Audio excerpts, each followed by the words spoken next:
je me suis fait hacker mon site internet. Alors cette réalité et cette mésaventure, vous pouvez aussi les vivre, notamment lorsque vous venez de faire votre premier site internet, et c'est en fait normal, puisqu'on n'a pas forcément les compétences techniques ni le savoir nécessaire pour se prévenir ce type d'attaque, et encore plus lorsqu'on utilise des systèmes comme Wix, WordPress ou encore Shopify. De plus, il est important de garder en tête que quelles que soient les solutions que vous allez utiliser, sur internet, tout est piratable. Mais il y a quand même des bonnes pratiques à faire et des choses à mettre en place pour limiter les risques et limiter la casse. Autre chose, quand vous voyez que votre site a eu un piratage, ne paniquez pas, essayez de prendre les choses rationnellement et de procéder par étapes. Et c'est ce que nous allons voir en fait dans ce tutoriel, comment réaliser étape par étape, d'où vient le problème, comment le corriger et surtout comment ne pas paniquer, ce qui risque d'empirer les choses. Donc maintenant revenons-en aux faits et à la situation de mon site, pour savoir comment nous, simples mortels, nous arriverons à nous prévenir de ces malfrats du net. Alors lorsqu'on est sur mon site internet, on peut s'apercevoir d'une chose assez bizarre, c'est que j'arrive à aller sur mon site internet, à naviguer dessus. Pourtant il y a encore, une personne m'a dit que mon site était inaccessible. Et pourtant j'arrive encore à aller sur nos formules et tout fonctionne. Alors ça c'est dû à une chose qui est très simple, c'est que le navigateur met en cache en fait des informations et donc sauvegarde votre site dans sa mémoire à lui et in fine du coup sur votre ordinateur, ce qui fait que votre site internet peut être encore actif malgré le piratage.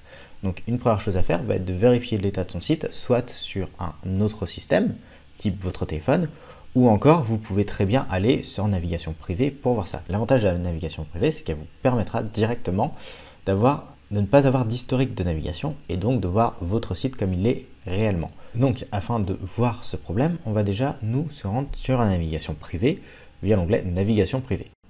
Ok, et maintenant que je suis en navigation privée, donc ce que je vais faire, c'est que je vais aller directement sur l'URL de mon site internet pour voir ce qui va se passer. Donc ici dans la barre de recherche tout en haut, je tape directement le nom de mon site et là nous pouvons observer brièvement qu'il y a eu une redirection qui s'est mise en place. Donc maintenant ce que je vais faire, toujours en navigation privée, cette fois-ci je vais effectuer une recherche de mon site, de mon nom directement, et là on peut observer dans les résultats de recherche que mon site apparaît certes, mais que le premier URL, donc celui qui a été piraté, celui de ma page d'accueil, apparaît avec une métadescription et un métatitre en chinois ou asiatique, enfin bref, pas du tout dans notre langue, et c'est encore moins ce que je vais paramétrer. Donc là on peut dire que oui, il y a bien cette page seulement qui a été touchée, vu que les autres pages, en l'occurrence, n'ont pas changé. Après, en essayant un autre URL, on arrive bien sur la bonne page du site, le contenu semble encore là, tout semble fonctionnel. Donc visiblement, le site est toujours bon. Donc maintenant, on va se demander quand même ce qui a pu se passer, et pour ça, j'ai déjà quelques petits éléments de réponse, et on va se rendre du coup dans ma boîte mail pour regarder quels éléments de réponse peuvent nous aider à trouver l'origine du problème. Donc ici, nous avons un email de Google Search Console qui nous informe du problème, et notamment de la redirection vers des URL frauduleux. Donc ici, le but de ce mail est de nous en informer, de prendre connaissance du problème pour pouvoir le corriger et ensuite renvoyer notre site pour un examen afin que eux mettent à jour leur serveur et tout simplement que notre site réapparaisse bien dans leur moteur de recherche une fois le problème corrigé. Maintenant, second email qui peut nous aider à y voir plus clair, c'est ici un email d'un plugin qui s'appelle Item Security, qui est un plugin WordPress qui vise à améliorer la sécurité des sites internet. Et on peut voir que des personnes malveillantes ont tenté de se connecter en utilisant l'identifiant admin. Donc ça, c'est un problème qu'il va falloir corriger, c'est le fait que les gens puissent utiliser cet identifiant qui est en fait la source vraiment du problème de redirection et de piratage de mon site. Afin d'en être vraiment sûr, je vais quand même aller sur mon hébergeur pour voir si au niveau de mon hébergeur, il n'y a pas eu d'autres problèmes et si c'est pas au niveau de mon hébergeur que le hack a eu lieu. Donc pour ça, là, ça va dépendre en fonction de chez qui vous êtes. Moi, je suis chez OVH. Ce choix est discutable, mais ce n'est pas le sujet de cette vidéo. Première chose que je vais faire, c'est que je vais déjà me rendre au niveau des redirections, inspecter mes redirections, et là, je peux voir que mes redirections sont bonnes. En effet, tout ce qui va être adresse IP et autres correspond bien aux IP de mon serveur.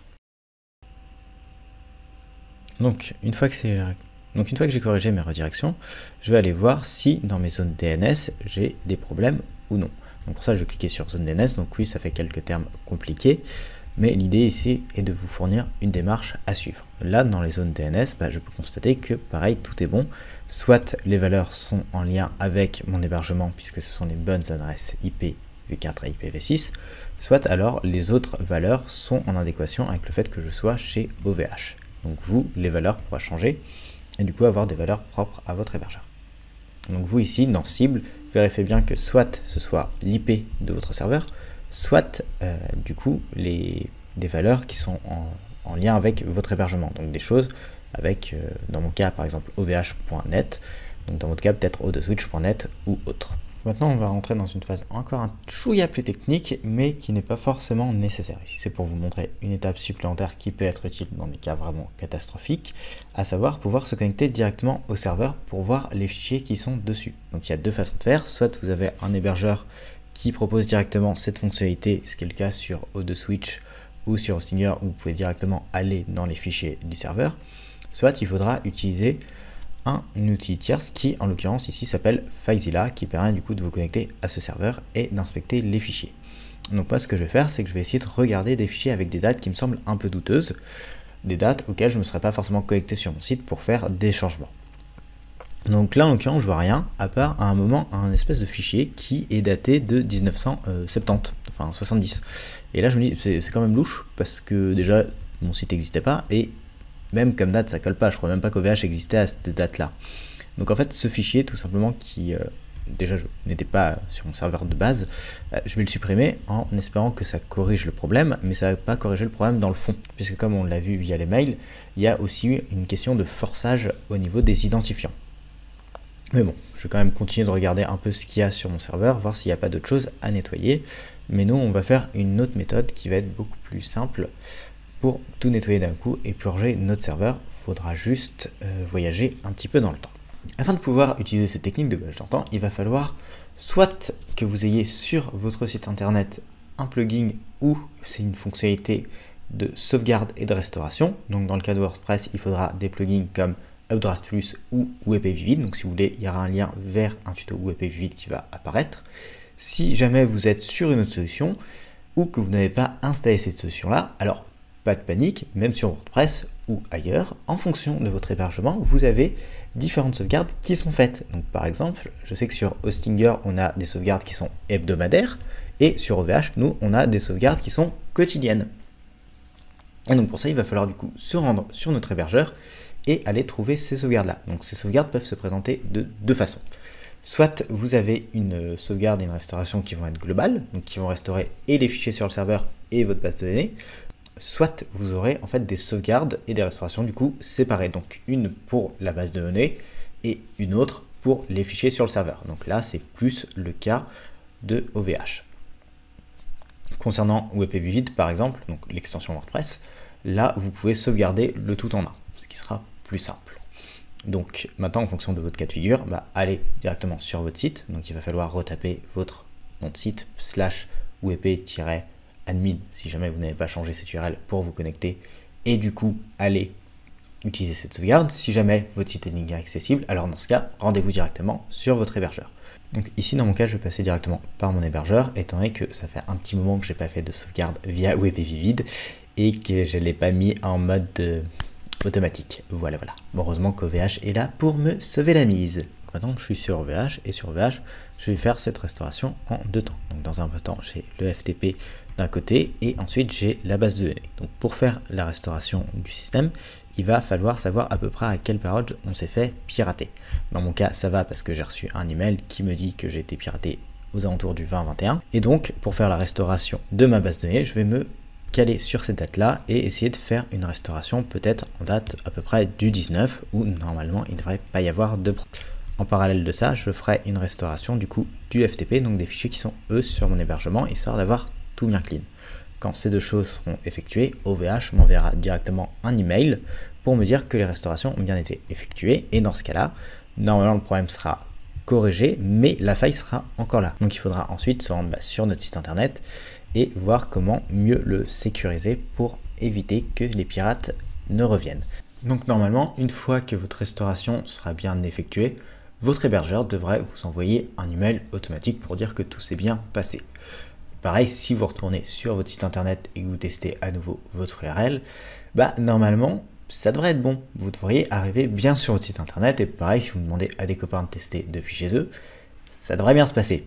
Mais on n'a toujours pas réglé notre vrai problème de fond, et ce problème d'accès admin. Enfin là, c'est dans notre cas. Dans votre cas, le problème viendra peut-être d'ailleurs. Mais si vous êtes sur WordPress, on va quand même s'attarder là-dessus. Et donc pour ça, on va directement se rendre sur notre site WordPress et cette fois-ci aller dans la partie compte. Et dans la partie compte, en fait, ce qu'il faut savoir, c'est que par défaut, lorsque vous créez votre premier compte WordPress pour vous connecter, cet identifiant qui vous sera lié et que vous ne pouvez changer est un identifiant admin, donc, qui est nommé admin suivi de numéro. Et ça, c'est la raison de notre faille, ces choses qu'on voyait dans les mails. Donc, avant de le supprimer, on va déjà se créer un nouveau compte qui sera un compte administrateur, où là, on mettra un autre identifiant qui nous sera propre, une adresse mail, et du coup, le rôle admin avec un mot de passe fort. Une fois que nous avons rentré les bonnes informations et mis notre rôle en administrateur, on va donc ajouter notre compte. Puis nous allons enregistrer du coup les informations. Et une fois que c'est fait, on va du coup se déconnecter, puis se connecter avec notre nouveau compte, afin de pouvoir supprimer l'ancien compte qui du coup n'est plus bon, puisqu'il présente le mauvais identifiant. Donc ici, moi j'ai mis une authentification à double facteur, donc ça prend un peu plus de temps pour me reconnecter. Mais vous, normalement, vous devriez déjà être sur le tableau de bord. Puis on se rend dans l'onglet compte. Et dans l'onglet compte, on va supprimer notre premier compte. Et ici, notre compte. Concernant tout ce qui va être mot de passe et identifiant, si vous voulez vraiment des choses très sécurisées sans utiliser des générateurs en ligne ou sans utiliser des choses qui pourraient être trouvables par un humain qui a des données sur vous, vous pouvez très bien ouvrir dans un premier temps un livre à n'importe quelle page, prendre le premier mot, ce sera votre identifiant, ou le cinquième mot, enfin comme vous le souhaitez, et concernant le mot de passe, prendre un autre livre, l'ouvrir à n'importe quelle page, prendre la lettre du xème mot, puis refaire l'opération jusqu'à avoir une série de lettres, puis reprendre par exemple cette fois-ci le numéro d'une page, mettre quelques signes de ponctuation et normalement vous aurez un bon mot de passe. Si jamais vous voulez tester votre mot de passe, nous allons directement nous rendre sur un site internet qui vous permet de tester votre mot de passe. Donc ici, comme vous pouvez le voir, je vais faire en fait plusieurs essais, notamment le CM 1, 2, 3, 4, 5, 6, puis 1, 2, 3, 4, 5, 6 avec un A ou avec des caractères spéciaux, et avec des caractères spéciaux, petit spoil, en fait, ça marche. Enfin, ça marche techniquement pour un ordinateur vu qu'il y a plus de données à encoder, mais côté est-ce que le mot de passe est sécurisé si un humain essaye de le craquer, bah c'est pas ouf. 1, 2, 3, 4, 5, 6, AA avec 2 points d'exclamation, ouais, l'ordinateur il va peut-être mettre un peu de temps à le craquer, parce que voilà, il va tester tout simplement, mais l'humain, bon, normalement ça devrait se faire assez vite. Enfin bon. Maintenant que vous avez créé votre nouveau compte avec un nouvel identifiant en ligne et un mot de passe super fort, nous allons nous attarder sur notre cher plugin Item Sécurité et voir comment on peut renforcer un petit peu tout ça. Donc une fois sur Item Sécurité, on a quelques données relatives au site internet et à sa sécurité. Nous, ce qu'on va faire, c'est qu'on va se rendre du coup dans la partie réglages pour voir comment améliorer notre sécurité de manière efficace. Une fois dans Réglages, on va dans Fonctionnalités et là on peut directement activer l'authentification à double facteur. Après, en fonction du type de site que vous avez, si vous avez un site e-commerce ou un site avec des ventes de formation, il ne faut pas oublier que le double facteur sera aussi valable pour les personnes qui devront s'inscrire sur votre site. Donc à voir si vous voulez forcer les personnes à avoir cette étape en plus ou non, sachant que la double facteur peut se faire de plein de façons possibles. Nous, maintenant, on va aller dans l'onglet Configuration puis Blocage et là, dans un onglet Avancé, donc blocage de forçage brut, vous pouvez en fait limiter tout ce qui va être tentative de connexion via du forçage. Et pareil, empêcher systématiquement les personnes qui vont utiliser l'identifiant admin de se connecter à votre site internet. Puis vous avez le réseau directement créé par Item Sécurité. Donc c'est un réseau de sites qui sont connectés entre eux via le plugin qui s'envoie les informations concernant des IP malveillants. Donc ça peut être bien de rejoindre ce réseau afin de mieux sécuriser votre site internet. Maintenant, afin d'aller plus loin dans la sécurisation de votre site internet, il pourrait être bon de soit vous informer sur la sécurité internet en tant que telle, mais là, ce va être surtout une question de bon sens, à savoir que des liens frauduleux ou des sites qui vont être douteux, ne cliquez pas dessus, même juste pour vérifier ou par curiosité. Enfin, comme on l'a vu, la redirection en fait de mon site ramenait vers un lien qui proposait de gagner un iPhone. N'allez pas dessus, enfin, et ne cliquez même pas sur le jeu, déjà. Et ensuite, vos identifiants, pareil, ne les communiquez pas ou ne mettez pas des choses trop simples. Cela corrigera une grande partie des problèmes possibles, puisqu'il y a beaucoup en fait de problèmes et de failles de sécurité qui sont liés à tout simplement vous, moi, nous, en fait, à l'humain. L'humain est la principale faille de sécurité. Donc ça, il faut bien le garder en tête. Et pour le reste, pour tout ce qui va être configuration des différents plugins, donc extensions WordPress qui peuvent vous aider à améliorer la sécurité de votre site et à corriger les problèmes généraux.